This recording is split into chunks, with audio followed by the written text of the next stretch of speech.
Hello दोस्तों, नमस्ते, जय Shri Ram, Radhe Radhe, good morning, welcome back to my channel. कैसे हैं आप सभी लोग? आशा करती हूँ आप लोग बहुत अच्छे होंगे। तो दोस्तों अभी मॉर्निंग का टाइम है 11:30 बजे का और अभी जस्ट मैंने किया पूजा। और आज मैं लेट उठी थी क्योंकि आज मुझे रात को ना फीवर था और सुबह भी बहुत तेज़ फीवर था। और उसके बाद मैंने झाड़ू पोछा किया और ज्ञान में पापा सो रहे थे और मैंने झाड़ू पोछा किया। मैं छत पर चली गई और छत पे जाने के बाद मैं नहाने गई थी ऊपर। तो अब कपड़े लत्ते धुलते तो टाइम तो लग ही जाता है।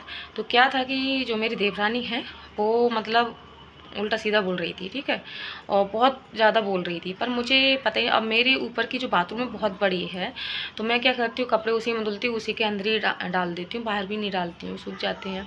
तो ये बहुत देर से लगी पड़ी मैं खुद सोच रही थी ये किससे कह रही कि पानी गिरा दे पानी गिरा दे। अब नहीं, आखिर कौन है, ये लोग तो सो रहे हैं, कोई बात नहीं। फिर उसके बाद जब मैं नहा धो के आई नीचे, मैं लड्डू को नहलाने लगी, लड्डू को नहला रही थी, तब ये नीचे गए थे। उस टाइम पे मम्मी ने आवाज़ लगाई थी इनको, तब मैं ऊपर ही थी कि दूध ले जाओ। तो ये दूध लेने गए थे, तो मम्मी ने इनसे कहा कि उनसे कह देना, सुमन से, कि पानी ना सही से देख के फैलाया करें, नीचे गिर गया था पानी तो स्वाति बड़बड़ा रही थी।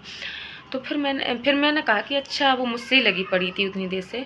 फिर मुझे गुस्सा आया, तो मैंने कहा कि टंकी ऊपर भर रखी थी, उसका पानी फैल रहा था, उसका पानी जाल पे, और मतलब अभी भी पड़ा है पानी, है सब जगह पानी फैल रहा था। ऐसा ऊपर रखिए, जीने के ऊपर जो बनी होती है उसके ऊपर रखिए, तो जब पानी टंकी में भर जाता है ना, फुल हो जाता है, तो बहुत तेज़ पानी गिरता है, तो उसके छींटे ना बहुत तेज़ गिरते हैं, तो वो पानी उसके ऊपर गिरा होगा। और वो मुझको उल्टा सीधा बोल लगी।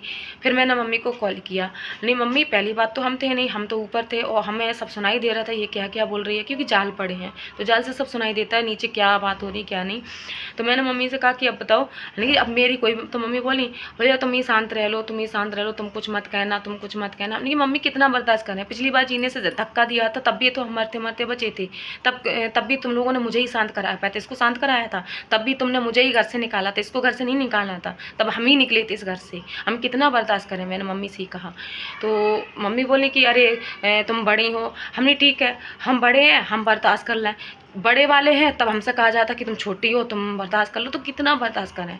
इतना दिमाग सुबह से ख़राब कर दिया और बहुत ज़्यादा। अब ये भी आए तो ये भी बोले, अब ये मैंने आपको पहले भी बताया कि ये कभी कुछ बोल ही नहीं पाते, कह ही नहीं पाते हैं, तो इन पे बस मुझे यही गुस्सा। ये भी बोले कि तुम कुछ मत बोलना, वो जो कह रही कहने दो, तुम बस इस कान से सुनो उस कान से निकाल दो।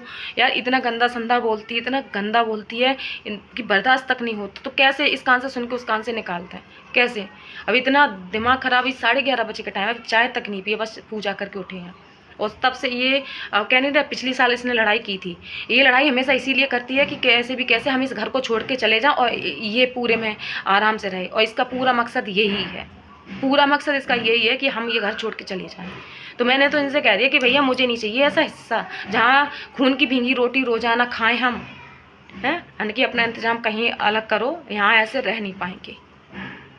इतना दिमाग खराब कर लिया, इतना दिमाग खराब, और गंदा तो इतना बोलती है कि तुमसे बर्दाश्त नहीं होगा।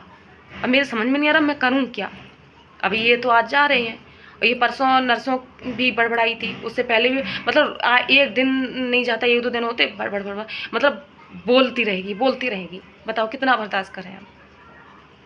आज मुझे सच में गुस्सा आ रहा है बहुत ज़्यादा, क्योंकि हम बहुत बर्दाश्त कर चुके हैं, अब बर्दाश्त नहीं हो रहा ना, इसलिए कितना बर्दाश्त करें। और ये चीज़ कोई समझ नहीं, मम्मी पापा हमसे अभी भी कह रहे हैं कि तुम शांत रहो। हमने ठीक है, एक काम, हम शांत हैं, आपकी बात जान चली जाएगी, हमेशा के लिए शांत हो जाएंगे, क्योंकि पहले तो उसने मानने की कोशिश की थी, जीना से धक्का दिया था, तब तो भगवान की कृपा से हम बच गए थे। इस बार हम जिंदा ही नहीं बचेंगे तो हमेशा के लिए शांत हो जाएंगे, तो तुम लोगों को शांति मिल जाएगी। यही मैंने इनसे कहा है।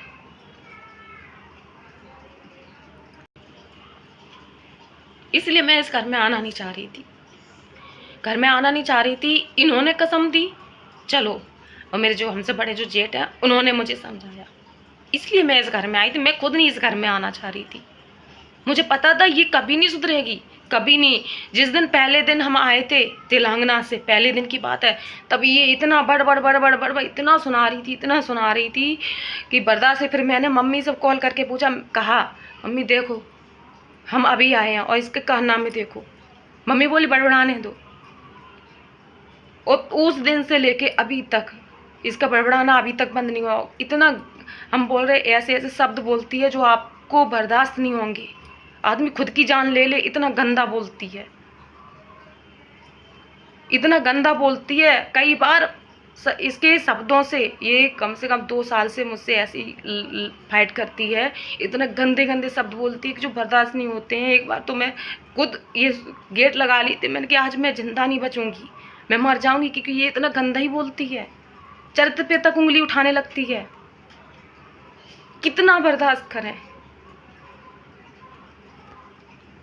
हाँ तो हो गई, अब बर्दाश्त नहीं हो रहा है मुझसे। सब लोग अभी भी कह रहे तुम शांत रहो। अब पिछली बार भी फाइबर के ऊपर बात हुई थी, तब रिश्तेदार मेरे पास फोन कर रहे थे, सुमन तुम बड़ी हो, तुम शांत रहो, सुमन तुम बड़ी हो, तुम कुछ मत बोलना। तो इस कान से सुनो, उस कान से निकालो। एक दिन ऐसा नहीं जाता जिस दिन ये ना बोलती हूँ। मैं फिर भी चुप रहती हूँ, खामोश रहती हूँ, बस अपने यूट्यूब के पे ध्यान देती हूँ। मैं सोचती करने दो, जो कर रहा करने दो। मैं उस टाइम पे मैं खुद आत्महत्या करने वाली थी। फिर मुझे एकदम से दिमाग में आया कि मेरी बेटी को कौन देखेगा। कसम खा के कह रहे, किसी की भी आप कसम ले लो, उस टाइम पे मैं आत्महत्या करने के लिए मजबूर हो गई थी इसकी वजह से। फिर मुझे अचानक से ध्यान आया कि मेरी बेटी को कौन देखेगा, उसको कौन रखेगा, उसका ख्याल कौन रखेगा। तब मैं रुक गई। अब कितना और करें। अभी मैं डॉक्टर के पास जाना चाह रही थी, जल्दी जल्दी काम कर रही थी कि मैंने कहा चलो जल्दी से डॉक्टर को दिखाते हैं। और इसका अभी भी बड़बड़ाना बंद नहीं है, और इसको कोई नहीं बोल सकता कि तू चुप हो जा। सिर्फ अभी भी इसका बड़बड़ाना बंद नहीं है, अभी भी लगी पड़ी है। इतना माइंड खराब करती है, इतना अंदर से माइंड मेरा इतना वीक हो चुका है। सुन सुन के मैं थक गई हूँ। अब और बर्दाश्त नहीं होता है मुझसे। मैं कैसे बताऊँ कि मुझसे और बर्दाश्त नहीं हो रहा।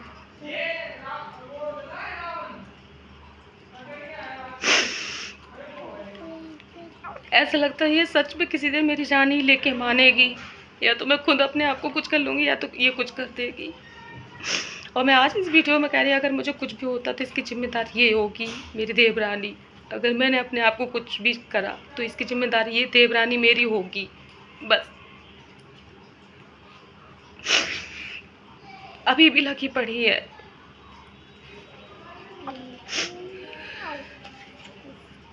अच्छे खासे डॉक्टर के पास जाना चाह रही थी दिखाने के लिए, इतना मूड खराब कर दिया इसने, बहुत ज़्यादा।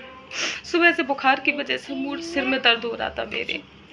मैं चुपचाप बिल्कुल अपने आराम से काम कर रही थी। बस इसके जो शब्द है ना, वो बर्दाश्त नहीं होते। इतने गंदे शब्द बोलती है, वो बर्दाश्त नहीं होते।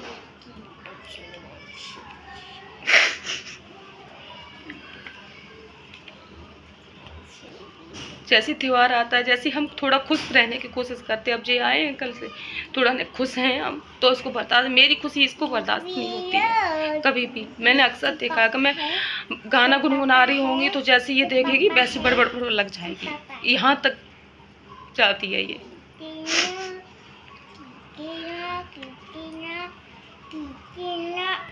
मैं यहाँ पे पैसे भी बहुत कम रही हूँ। शादी के बाद 1 साल तक रही थी, उसके बाद इनके साथ चली गई थी। 5-6 साल मैं वहाँ पे रही। मेरी शादी को 9 साल होने वाले हैं, अभी 9 साल नहीं हुए हैं। और तब से फिर मैं हरिद्वार रही। हरिद्वार से आके मैं, जब मेरी ज्ञान भी हो गई थी, तब मैं यहाँ पे 1 साल की ज्ञान भी थी, इसका बर्थडे था, तब मैं यहाँ पे शिफ्ट हुई थी। जैसे ही मैं शिफ्ट हुई, उसके कुछ ही दिनों बाद इसने लड़ाई स्टार्ट कर दी थी। मैं 1 साल भी नहीं हो पाया, इसने इतनी लड़ाई डाली। तो ये पिछले साल तो इसने मुझे जीना से जब धक्का दिया था, पापा मम्मी ने मुझे ही घर से निकाल दिया था कि अपनी लेके जाओ। मुझसे मेरे मम्मी पापा आए, उनसे भी कहा कि लेके जाओ अपनी बेटी को, और इनसे कहा कि तुम जाके अपना दूसरा घर देख लो जाके, यहाँ पे तुम लोग नहीं रहोगे। तो ये फिर मुझे अपने साथ तेलंगाना ले गई थी। फिर मैं वहाँ पे रह के आई। फिर सब लोगों ने, जब मैं यहाँ पे आई, वहाँ पे जॉब इनकी दूसरी जगह लगी, तो मैंने कहा किराए पे कमरा ढूंढ देना, मैं वहाँ रह लूँगी। तो उसके बाद मम्मी पापा ने बात करी, तब इज्जत पे बात आ रही थी लोगों की कि हम आएंगे नहीं तो इज्जत खराब होगी इनकी। तो इन लोगों ने बहुत समझाया, यहाँ तक कि इन्होंने भी कहा कि मम्मी पापा कह रहे हैं तो चलो चलो। कसम थी, इन्होंने, बड़े जेठ थे, उन्होंने भी समझाया काफ़ी देर बाद, तब मैं इस घर में कदम रखा था। तो आज उसका नतीजा ये है कि अभी भी इसका मुँह बंद नहीं है, इसकी गाली गलौज अभी भी बंद नहीं है। अब समझ में नहीं आ रहा मैं करूँ भी तो करूँ क्या, क्योंकि आज तो ये जाएंगे, उसके बाद ये फिर क्या ड्रामा करेगी, ये भी मुझे अभी सोच के ही डर लग रहा है कि ये क्या करेगी, क्योंकि ये जब ये है तब इसका ये हाल है। तो अब बस समझाएंगे सब हमको। तो फिलहाल मैं वीडियो को एंड करती हूँ। दिमाग ना बहुत ज़्यादा ख़राब हो रखा है।